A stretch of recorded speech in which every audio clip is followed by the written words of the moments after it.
ദേശീയ അന്തർദേശീയ തലങ്ങളിൽ പുരസ്കാരം ലഭിച്ചിട്ടുള്ള ഒരു മലയാള ചലച്ചിത്ര സംവിധായകനും ക്യാമറാമാനും ആണ് ഷാജി എൻ കരുൺ.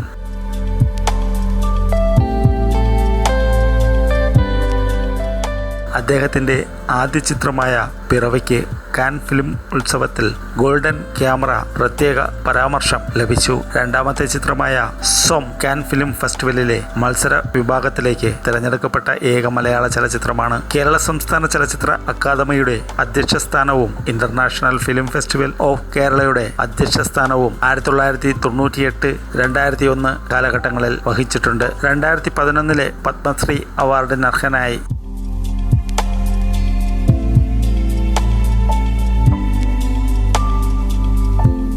കൊല്ലം ജില്ലയിൽ കണ്ടച്ചിറയിൽ എൻ കരുണാകരൻ്റെയും ചന്ദ്രമതിയുടെയും മൂത്ത പുത്രനായിട്ടാണ് ഷാജി ജനിച്ചത്. 1963 അവരുടെ കുടുംബം തിരുവനന്തപുരത്തേക്ക് മാറി. Pallikkara school, university college Thiruvananthapuram എന്നിവിടങ്ങളിൽ വിദ്യാഭ്യാസം പൂർത്തിയാക്കി. 1971 film and television institute of ഇന്ത്യയിൽ ചേർന്ന് ഛായാഗ്രഹണത്തിൽ ഡിപ്ലോമ നേടി. സംസ്ഥാന ചലച്ചിത്ര അക്കാദമി രൂപപ്പെട്ടപ്പോൾ അദ്ദേഹം അവിടെ നിയമിതനായി. പ്രശസ്ത സംവിധായകനായ ജി അരവിന്ദനെ കണ്ടുമുട്ടിയത് അദ്ദേഹത്തിൻ്റെ ജീവിതത്തിൽ ഒരു വഴിത്തിരിവായി. അദ്ദേഹത്തിൻ്റെ കീഴിൽ ഷാജി ഛായാഗ്രാഹകനായി കൂടാതെ പ്രശസ്ത സംവിധായകരായ K G George, M D Vasudevan Nair എന്നിവർക്കൊപ്പം ഷാജി ജോലി ചെയ്യാൻ തുടങ്ങി. അദ്ദേഹത്തിൻ്റെ ഛായാഗ്രഹണം മലയാള സിനിമയ്ക്ക് ഒരു പ്രത്യേക മാനം തന്നെ നൽകി.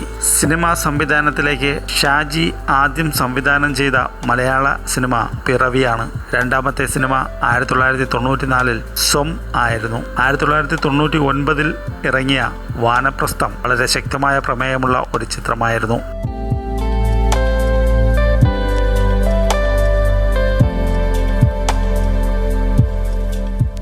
1979 ദേശീയ അവാർഡ് ലഭിച്ചു.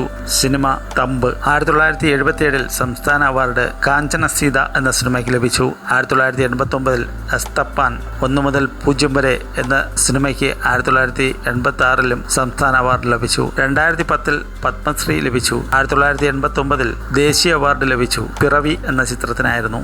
1994 സ്വം എന്ന ചിത്രത്തിന് ദേശീയ അവാർഡ് ലഭിച്ചു. 1999 വാനപ്രസ്ഥം എന്ന ചിത്രത്തിനും ദേശീയ അവാർഡ് ലഭിച്ചു. 1989 ലണ്ടൻ ഫിലിം ഫെസ്റ്റിവൽ നല്ല സിനിമ പിറവി. ലൊകാർണോ ഫിലിം ഫെസ്റ്റിവൽ ജൂറിയുടെ സമ്മാനം പിറവിക്ക് 1989 ലഭിച്ചു. ബ്രിട്ടീഷ് റാങ്ക് നിഷാദ്, വാനപ്രസ്ഥം, സ്വം, പിറവി, സോപാനം എന്നിവയാണ് സംവിധാനം ചെയ്ത ലഘുചിത്രങ്ങൾ.